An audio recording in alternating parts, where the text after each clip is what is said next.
Buenas noches con todos. A mi grupo le toca exponer el tema de pensamiento. Los integrantes son Hostos, Pacheco, Palacios, Palomino, Paredes, Quirós y quien les habla, Reynoso. Yo voy a comenzar exponiendo acerca de la definición, las alteraciones y el contenido del pensamiento delirante. Definición.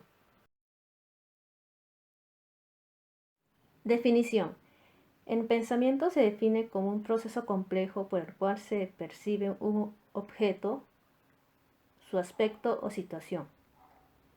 Así, juzgar, abstraer, concebir, razonar, imaginar, recordar y anticipar son ejemplos de pensamiento o formas de pensar. El pensamiento se reconoce a través del lenguaje oral, escrito o mímico. Alteraciones.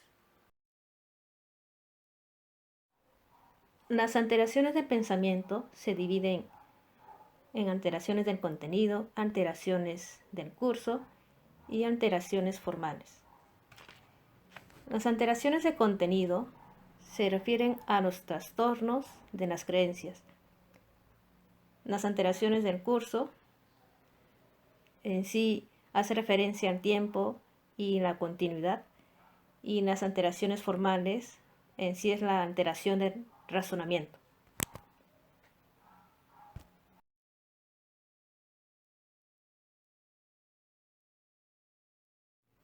Contenido. El pensamiento delirante es aquel que se relaciona con la alteración del juicio. Cuando esta forma de pensamiento se presenta sin antecedentes o precipitantes, se denomina delirio, y cuando deriva de una experiencia mórbida, perceptiva o afectiva, se designa como delirio secundario. La convicción delusional puede aparecer de un modo súbito o desarrollarse paulatinamente a partir de un estado de ánimo delusional, caracterizado por un sentimiento de alarma, de que algo va a suceder sin saberse cómo ni cuándo, que existe un significado no precisado en el mismo y en su entorno, y eso es lo que se llama trema. Cuando cristaliza la delusión y llega a constituir una estructura coherente, cerrada en sí misma, se trata entonces de un sistema delusional. Los principales contenidos de las ideas delirantes son los siguientes. Delirios de referencia. El paciente cree que se refieren o aluden a él personas o cosas que realmente no tienen que ver con él. Delirios de persecución. El paciente cree firmemente que existe una conspiración contra él o que está siendo perseguido de alguna manera. Los delirios de referencia y persecución se ven, por ejemplo, en los episodios paranoides. Delirios de control. Sensación subjetiva e intensa de estar bajo el control de alguna fuerza extraña o de alguna persona.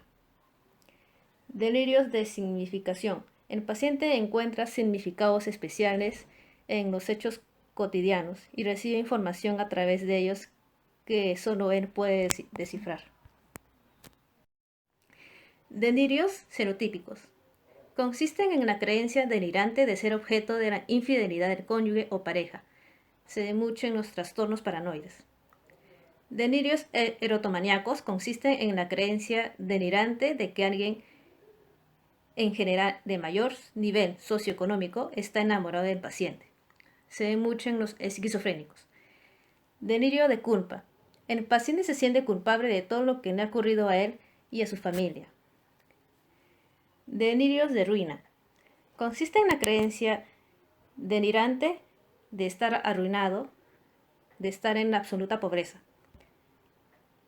Los dos últimos, los delirios de culpa y de ruina, se ven mucho en los trastornos depresivos graves. Delirios somáticos. El paciente cree que su cuerpo presenta las más extrañas anomalías o problemas de funcionamiento.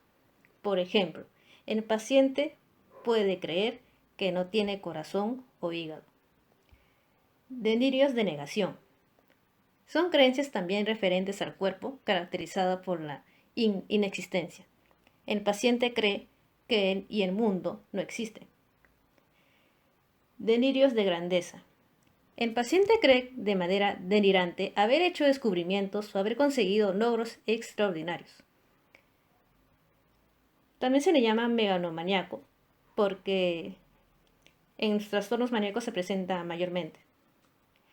Y delirios religiosos. El paciente cree cumplir misiones designadas por divinidades, cree ser un líder universal o se cree él mismo una divinidad. Se ve mucho en los trastornos esquizofrénicos.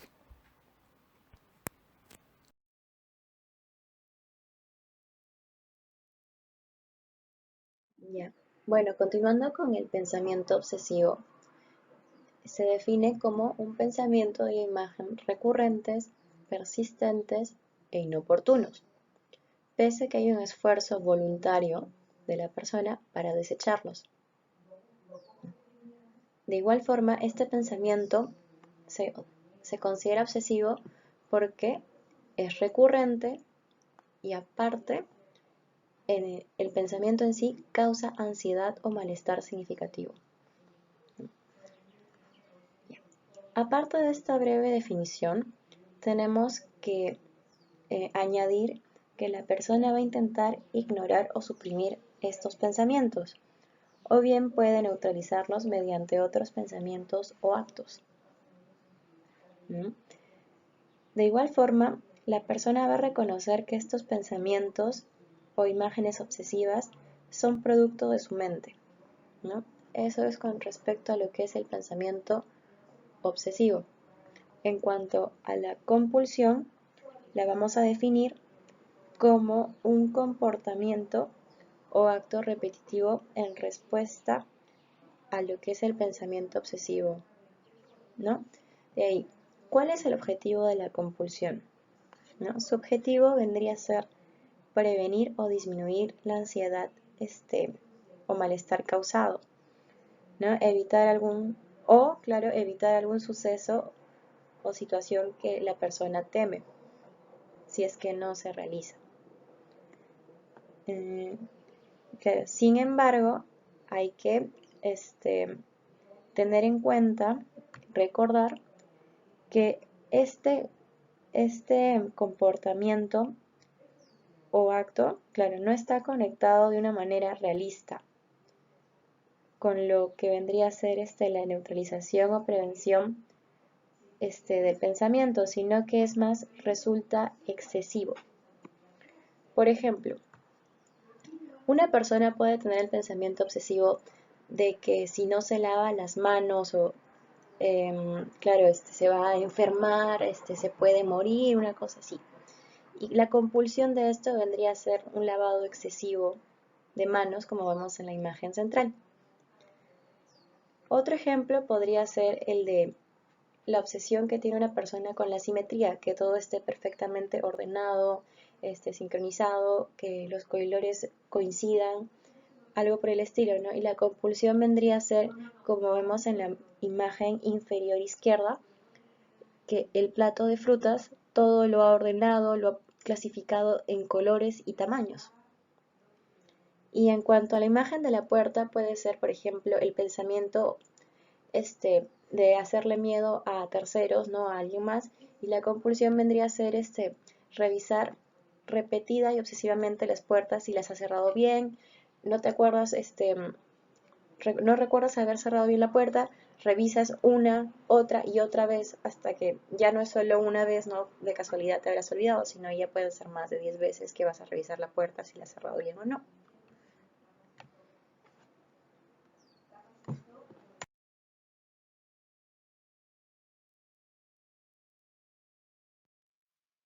Pensamiento fóbico es aquel que va a contener ideas que pueden generar miedo y angustia irracional a objetos, situaciones o seres vivos, los cuales pueden ser reales o imaginarios. Este se va a clasificar en tres grupos. Primero tenemos a la agorafobia. Es el temor a estar solo y quedar atrapado en situaciones o en lugares en los que no hay una vía de escape fácil. o en las que podría no disponerse de ayuda si se encuentra incapacitado de manera brusca. Esto genera que se desarrolle una conducta evitativa. Por ejemplo, la persona presenta miedo a estar en transportes públicos, a las multitudes, a los ascensores, a los cines o a estar lejos de casa. Suele ser más frecuente en mujeres. Luego tenemos a la fobia social. Esta se caracteriza por el miedo persistente ante situaciones en las que la persona puede ser observada o evaluada por los demás. También existe miedo a comportarse de una manera humillante o vergonzosa. Por ejemplo, hablar o actuar en público, comer o escribir en presencia de otras personas. Esta fobia suele empezar al final de la infancia o al principio de la adolescencia. Por último, tenemos a las fobias simples. Estas constituyen una categoría residual una vez excluidas las dos anteriores. Los objetos temidos son a menudo animales y situaciones como el miedo a los espacios cerrados o claustrofobia. También podemos tener el temor a las alturas o acrofobia en esta clasificación.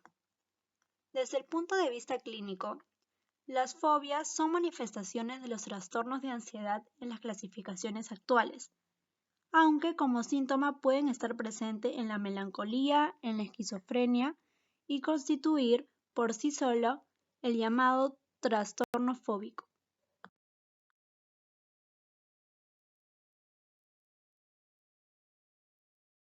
Las ideas sobrevaloradas son ideas con una carga afectiva importante que predomina sobre el resto de las ideas. Normalmente este tipo de ideas se encuentra entre los políticos, artistas, religiosos o los partidarios de un club deportivo. Cuando se manifiesta como una prolongación de la personalidad, se constituye la llamada personalidad del fanático.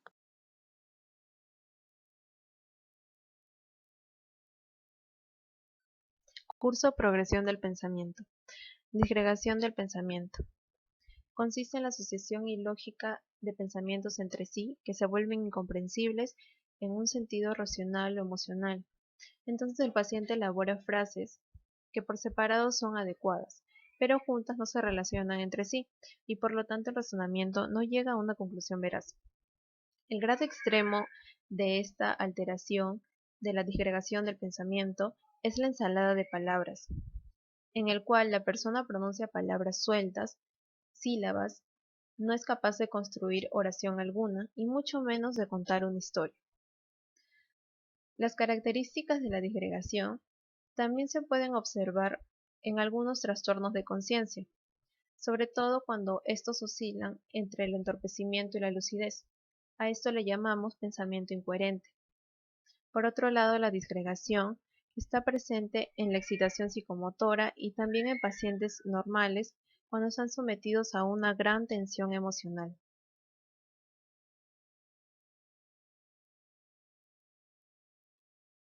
Pensamiento inhibido o lentificado. En este caso, al paciente le resulta difícil pensar, habla en voz baja y tiene el ánimo triste.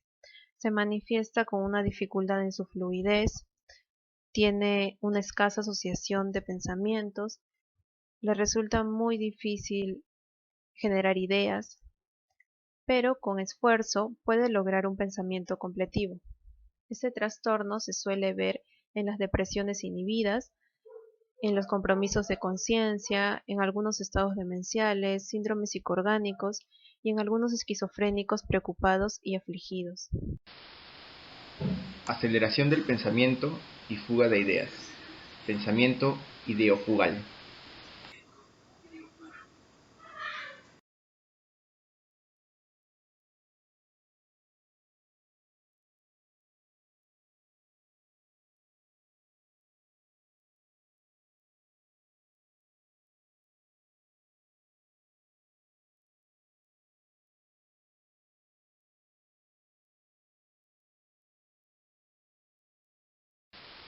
Aceleración del pensamiento.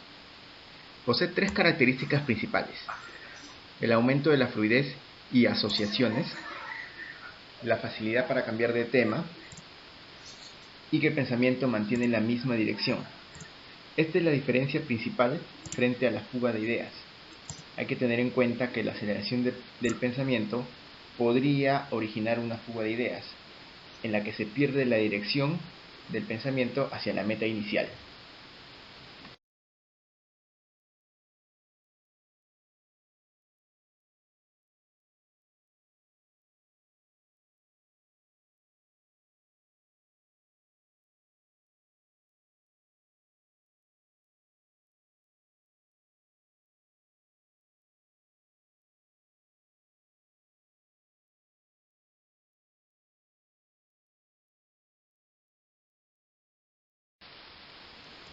Estímulos externos e internos, la superficialidad y la fugacidad de las asociaciones, y hasta la asonancia y contigüidad pueden provocar una pérdida de dirección del pensamiento original dentro del marco de una fuga de ideas.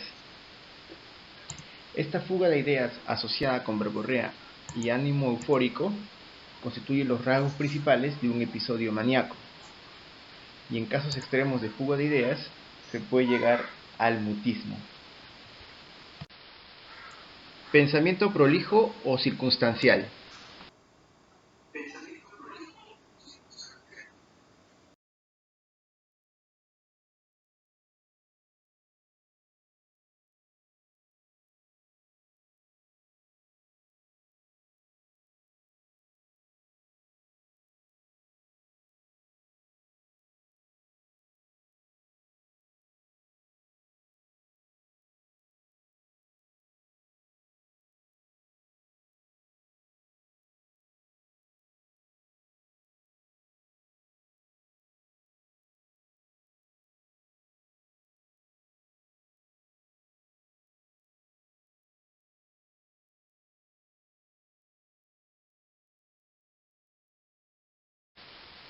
El fundamento del pensamiento prolijo o circunstancial es una capacidad de síntesis disminuida, lo que provoca que no se distinga lo esencial de lo accesorio, ocasionando un discurso cargado de detalles innecesarios que alargan innecesariamente el relato.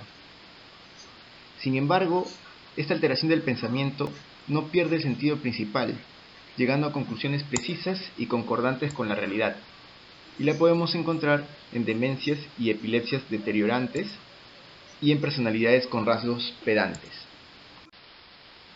Bloqueo o interceptación del pensamiento.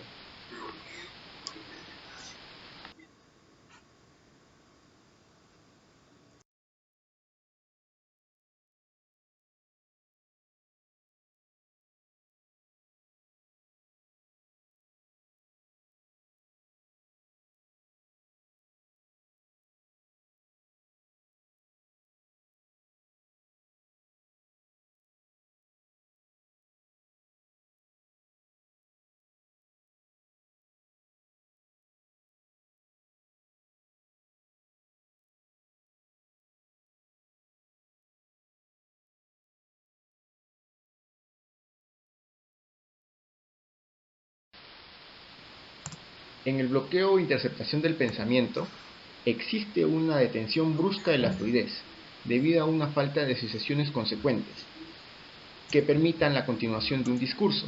Es importante recordar que esta pausa es momentánea, luego de la cual se reanuda ya sea con el mismo tema o con otro tema. A diferencia de las ausencias, en el bloqueo o interceptación del pensamiento, el sujeto es consciente y se percata y explica su dificultad. Está presente en esquizofrénicos catatónicos, en estados de perplejidad o terror, y durante sentimientos de vacío de los deprimidos y esquizofrénicos en general.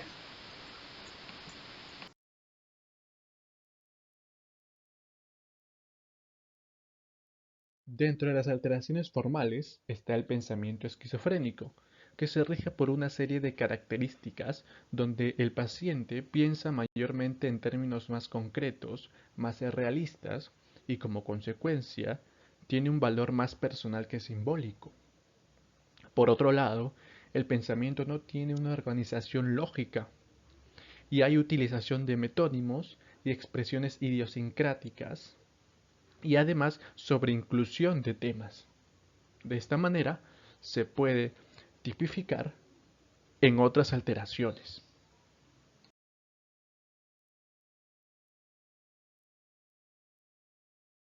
Pensamiento autístico o dereístico o precategorial, en el que el mundo subjetivo se impone sobre el objetivo, en el que el mundo interno del paciente se impone sobre la realidad externa. Tiene las siguientes alteraciones como el simbolismo primitivo, donde el paciente otorga un significado a distintos objetos, le da importancia más a su medio interno y no se preocupa por revelarlo a los demás. El poder mágico del pensamiento y la palabra. El paciente cree que sus ideas o sus expresiones tienen un impacto extraordinario en el flujo de los acontecimientos. La reificación o concretismo de lo mental, que consiste en atribuir materialidad a lo inmaterial, en dar sentido literal a las metáforas y asumir expresiones y símbolos no como algo representativo sino como cosa sustantiva. Y por último, la participación en el alma ajena y en el ser de las cosas, que es el hecho de atribuir a cosas y seres del mundo exterior procesos de la propia alma y viceversa.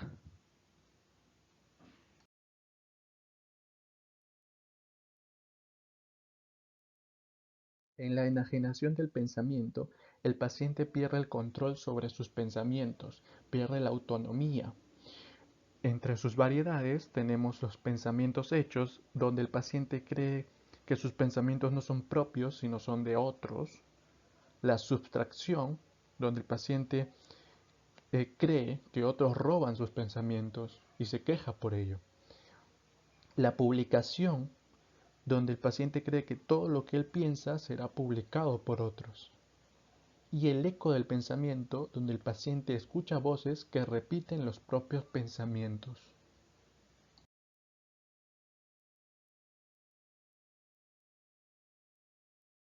La ambivalencia es la coexistencia de juicios contradictorios sobre un mismo sujeto, objeto o situación en un mismo momento.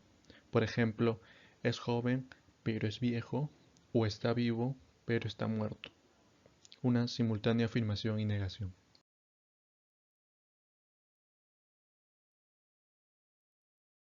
En la adjudicación de significaciones adventicias, el sentido de las palabras se duplica o cambia en virtud de una asociación. Las palabras adquieren en la mente del paciente un significado distinto del usual. Por ejemplo, para un paciente, la palabra violento va a significar un hombre impulsivo, pero además significa alguien que ve lentamente, porque está dividido en bio y en lento.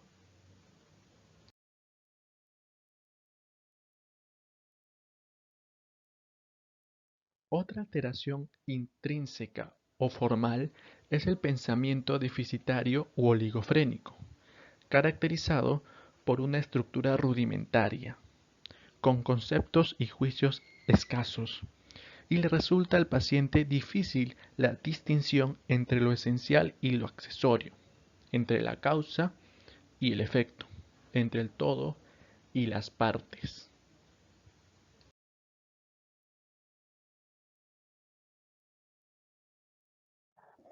El pensamiento deficitario es similar al pensamiento demencial. Sin embargo, la característica del demencial es que el paciente por ciertos momentos sí puede realizar juicios superiores. Sin embargo, estos no son continuos. Y esto nos demuestra que anteriormente el paciente sí tuvo una función normal. Aparte de estos problemas, también sufre problemas en cuanto a la memoria, a la atención y a la expresión verbal.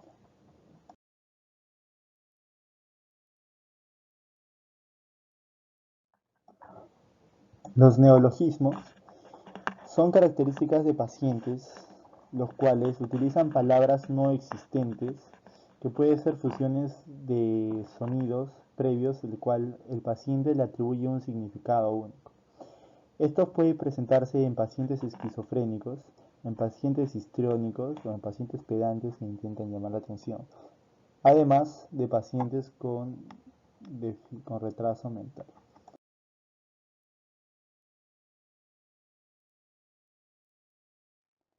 La manera de evaluar el pensamiento es mediante una entrevista o un interrogatorio de características no incisivas y que sean ordenadas.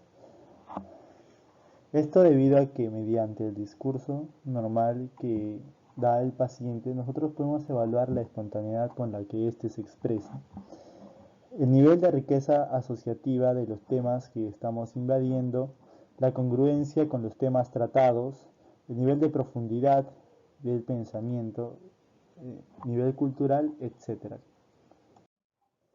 Además de lo anterior expuesto, también es importante buscar en los pacientes si poseen ideas paranoides, si sospechan de que hay personas que los vigilan, que desean hacerle daño, etc. También preguntar al paciente si ellos son dueños de su propio pensamiento o son voces externas a él que son los que intentan robarle su pensamiento o le meten ideas que él así no crea debe cumplir. Debes preguntar al paciente si él sospecha que hay personas que lo acosan, lo persiguen o tienen la intención de hacerle daño. Si es un paciente con ánimo alegre, también debes preguntarle por las riquezas, proyectos que éste desea realizar en un futuro. Si es un paciente de humor triste, debes consultarle sobre los reproches que él pudiera tener consigo mismo, la culpa que pudiera sentir, temor o castigo divino por algunas cosas que él haya podido cometer contra terceros y él considere malas. Si tiene obsesión o fobia con algunas ideas o actos. Y para evaluar la calidad del pensamiento debemos evaluar al paciente mediante pruebas de similitud o diferencia de distintos temas u objetos, o en su defecto podemos utilizar los refranes, los cuales el paciente nos explicará cuál es el significado de ellos. Gracias por su atención.